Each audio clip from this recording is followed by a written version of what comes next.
What if a prayer could taste like poison? What if Easter Sunday, a day of hope and new life, became a night of death? South Carolina, 1844. The sun rises over the fields, the bells call the faithful to church, and the masters dress in fine clothes for the Easter feast. Silver plates shine, hymns echo through the air, and yet, in the shadows of the kitchen, something dark is waiting. They do not know her name, not yet. They do not see her eyes as she stirs, quiet and still. To them, she is only a servant, another hand to fetch and carry. But in her silence, a storm grows. The feast is set with lamb and wine, bread and sweet cakes. The masters raise their glasses high, giving thanks for freedom, for wealth, for life itself. But at that very table, a different gift is hidden, a gift of revenge, a gift that will not be unwrapped with joy, but with screams. And here, on this holy night, one woman dares to change the story. She carries no blade, she holds no gun. What she carries is smaller, quieter, deadlier.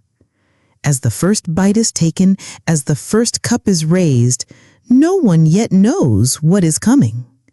But soon they will.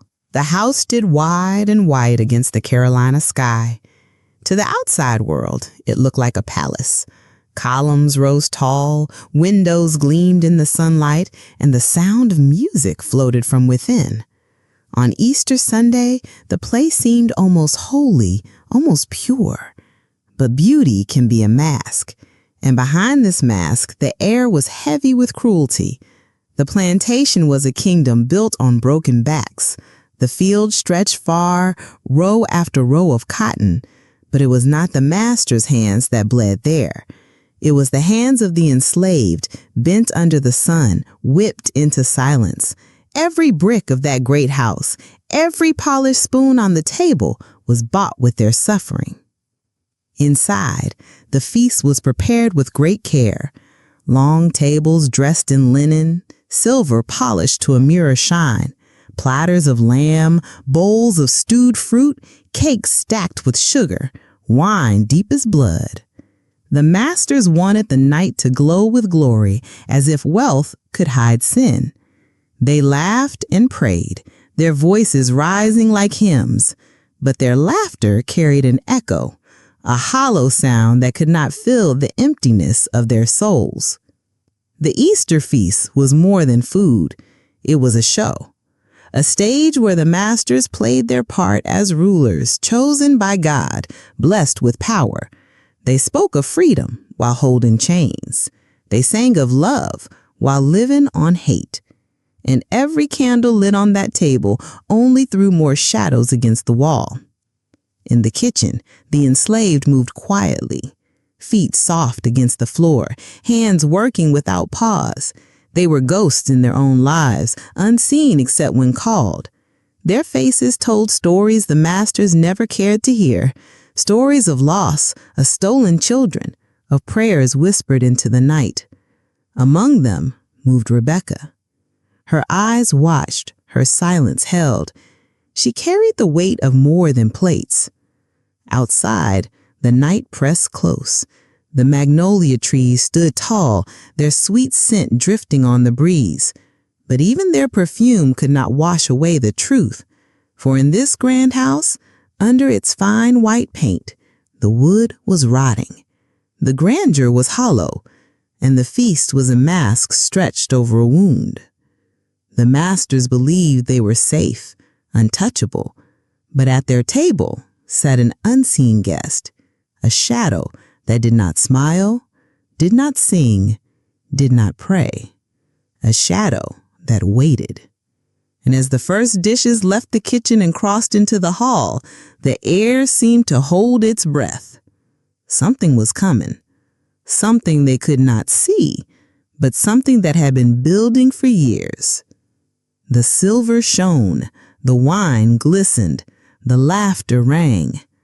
But under it all, silence grew louder. And in that silence, Rebecca was waiting. Her name was Rebecca. To the masters, she was nothing more than a servant, a shadow in the kitchen, a pair of hands that cooked, cleaned, and carried. But behind her silence burned a flame no chains could put out. Rebecca's story began long before the Easter feast. She was born into bondage, her first breath taken under the weight of someone else's rule. As a child, she learned that her name was not her own, her body not her own, her future not her own. She grew up watching the fields swallow her people. She grew up hearing cries in the night, the crack of the whip at dawn. The masters wanted her to be silent. They wanted her to bow her head and forget she had a soul. But silence is not the same as surrender. In her silence, she remembered.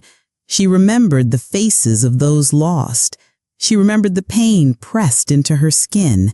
She remembered the truth, that freedom was not a gift, but a fire waiting to be lit. Rebecca moved with care, her steps soft, her words few. She learned early that survival meant hiding her thoughts. Yet deep inside, she studied the masters. She knew their habits, their greed, their cruelty, their hunger. She knew what they loved and what they feared. She watched their feasts, their prayers, their endless pride. She knew that the same mouths that thanked God also cursed her kind. But Rebecca was not empty. She carried knowledge passed down in whispers, hidden in the songs sung after dark, hidden in the roots and herbs of the land. She knew the power of plants, the way a leaf could heal or harm. The masters believed themselves too wise, too strong, too chosen to fall. But Rebecca knew a different truth. Death could come quiet, slow, unseen. Death could be poured like wine. Each year of her life sharpened her will. Each wound became a stone in her heart. Yet she was patient. Fire does not always burn in a blaze. Sometimes it waits as an ember, glowing, biding its time. Rebecca was that ember. And in the year 1844, Easter lit the spark.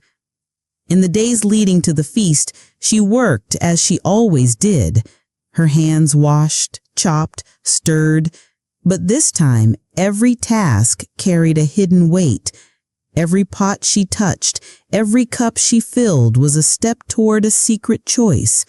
The masters saw only obedience. They did not see the storm gathering inside her. To others in bondage, Rebecca's silence spoke louder than words. They saw her strength, even when she did not speak it. They saw how her eyes lingered on the feast, on the masters, on the plates that would soon carry more than food. Some whispered prayers for her, some feared for her, but all knew that she was no longer just one woman. She was a spark that could burn through the chains of fear. That night, Rebecca stood in the kitchen, the glow of firelight on her face. Around her, the air smelled of roasted lamb, sweet cakes, spiced wine. The house was alive with voices and music. Yet in Rebecca's chest, there was only silence. Not fear, not hesitation. Silence like a flame before it roars to life. She thought of the years stolen from her. She thought of the children torn from their mothers, the songs drowned by the lash, the prayers that went unanswered. She thought of the masters who sat at their grand table, praising a God of freedom while holding chains. And she thought of what waited for them. Rebecca's hands were steady. Her face was calm, but in her heart burned the fire of the enslaved, the fire of those who refused to be broken. They saw her as a servant, But history would remember her as something else, the silent flame, and soon that flame would set the feast ablaze. The night of the feast had come. The plantation glowed with false glory, lanterns swinging on porches, candles burning in tall windows. Music drifted across the fields, a song of wealth and power, meant to hide the cries that lived in the soil. Inside, laughter spilled like wine, rich and loud. But beneath that laughter, shadows gathered. Rebecca moved quietly through the kitchen. The fire in the hearth burned hot, pots hissed, knives struck wood as food was chopped and prepared. She carried bowls of stew, trays of bread, pitchers of wine. To the masters, she was invisible, nothing more than a servant. But every step she took, every dish she touched, carried weight. The storm she had held inside her for so long was about to break. She had chosen this night carefully. Easter, the night when the masters felt closest to God, when they believed themselves untouchable, holy, blessed. They prayed over the lamb, their voices thick with pride. They blessed the bread, thanked heaven for life while taking life from others every day. They raised their glasses to freedom, blind to the chains outside their windows. It was the perfect moment for the mask to crack. Rebecca's hands were steady as she poured. Her face gave nothing away. To those around her, she looked the same as always, silent, obedient, a shadow in the kitchen. But in her silence, a secret waited. Hidden in the wine, mixed in the food, was something more than flavor, something bitter, something deadly. Every candle seemed to flicker as she worked, as if the house itself trembled. The walls, the floors, the very air carried the weight of what was about to happen. The enslaved who moved beside her felt it too.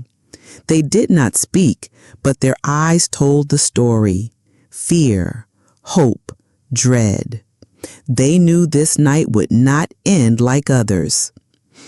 At the table, the masters feasted, plates piled high, laughter shaking the air, voices singing hymns between bites of meat and bread.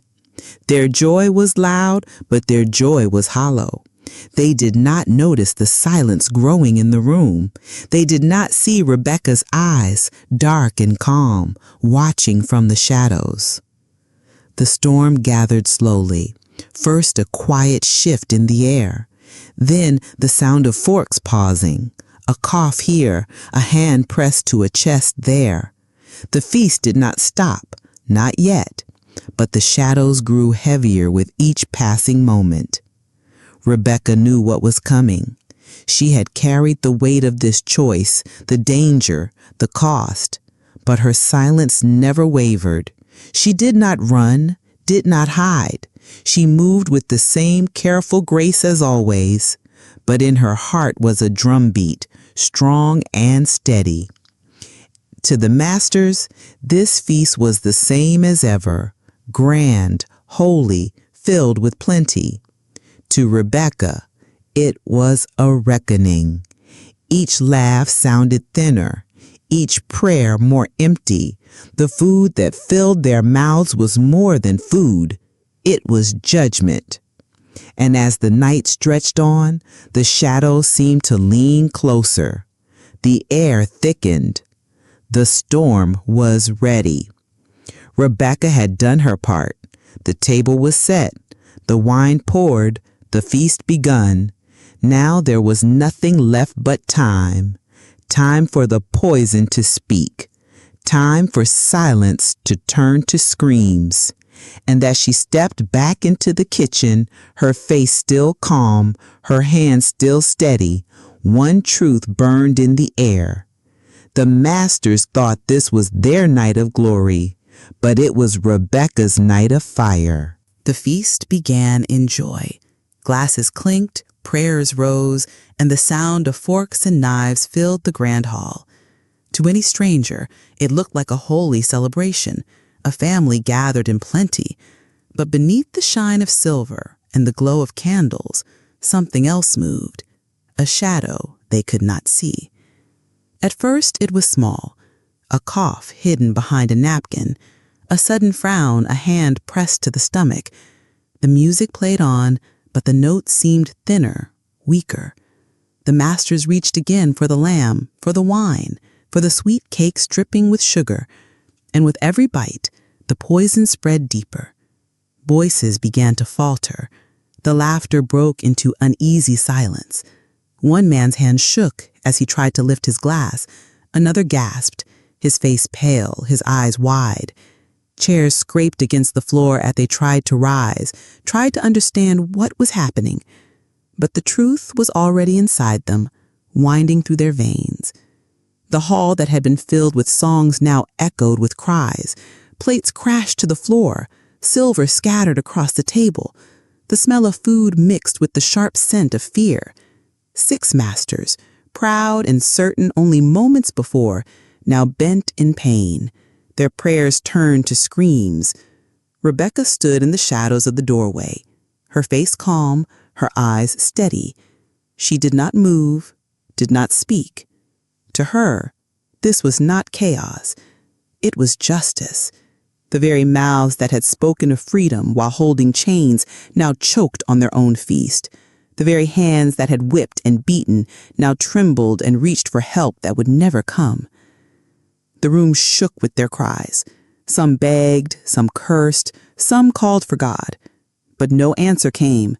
The music had stopped. The prayers had ended. All that remained was the sound of death at the Easter table. The grand feast, built on suffering, ended in silence. The silver shone still, the candles burned still, but their light fell on faces twisted in fear. A holy day had become a night of ashes, and Rebecca, the silent flame, had turned their glory into dust. The feast was over, but the house did not fall quiet. It shook with panic.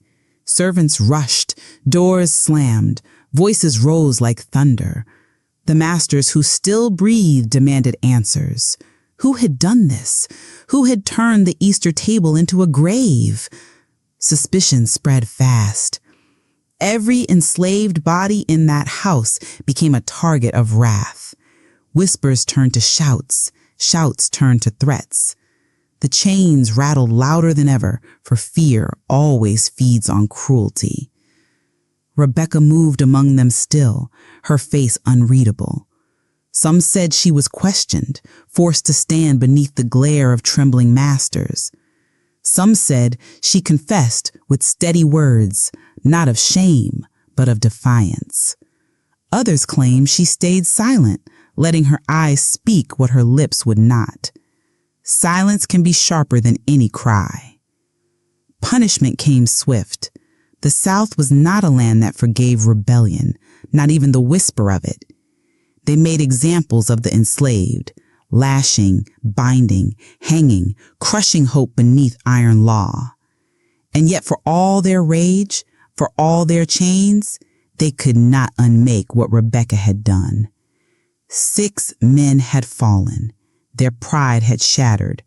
The feast was ashes, and no whip could change it. To those still in bondage, Rebecca's act burned like a hidden torch. Dangerous, yes, for even to speak her name was to risk the lash. But hope is stubborn. In the cabins, in the fields, in the long nights of labor, her story was whispered. Some called her reckless. Some called her brave. All knew she was a spark that would not die. Did they kill her? Did they lock her away? History does not say. Perhaps her body was broken. Perhaps her life was ended. But legends are not bound to flesh. Legends walk beyond the grave. The masters tried to bury the tale in silence, as if silence could erase it. But silence is a soil where stories grow. Rebecca's name became a ghost, drifting through the low country, carried on lips that dared not speak too loud. Chains may hold a body, but not a flame. And Rebecca's flame had already spread. They tried to bury her name. They tried to lock her story behind iron bars and silence. But some stories refused to die. Some stories slip through cracks, drift across fields, and echo in the darkness. Rebecca's was one of them. In the Low Country, whispers moved like smoke.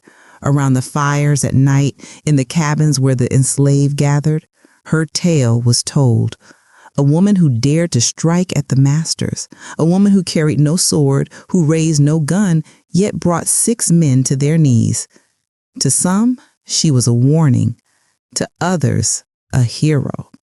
To all, she was proof that even the silent could burn. The masters, shaken by the feast, clung tighter to their power. They wanted her act forgotten, erased from memory. They spoke of it only in fear, behind closed doors, as if her ghost might be listening. For in their hearts they knew the truth. If one woman could rise in silence, others might rise in flame. And so her legacy lingered. Children born into bondage grew up hearing her name whispered like a secret prayer. Women bent over wash tubs, men bent under the weight of the plow, all carried the memory that one of their own had struck back, not with hope of survival, but with the certainty of justice. Time passed. The war came and went. Chains were broken, but the scars remained. And still, in the quiet corners of Carolina, Rebecca's story lived on. Some called her cursed, a spirit of vengeance. Others called her blessed, a martyr who gave her life so others might dream of freedom. No grave holds her. No marker bears her name. History keeps her in shadow, as if afraid to look her in the eyes. But legends are not bound to stone. Legends move where history cannot go. Perhaps her ghost still walks the fields, where magnolia trees bloom and the soil remembers blood. Perhaps she lingers in kitchens, where pots simmer and hands stir, reminding the living that even silence can rise. Perhaps she waits at every feast, where the powerful grow careless, unseen, but never gone. Rebecca is more than a name. She is the ember in the ash, the whisper in the hymn, the shadow at the table. She is the question that never leaves. What happens when the silent refuse to stay silent? The masters believed the feast would crown their glory.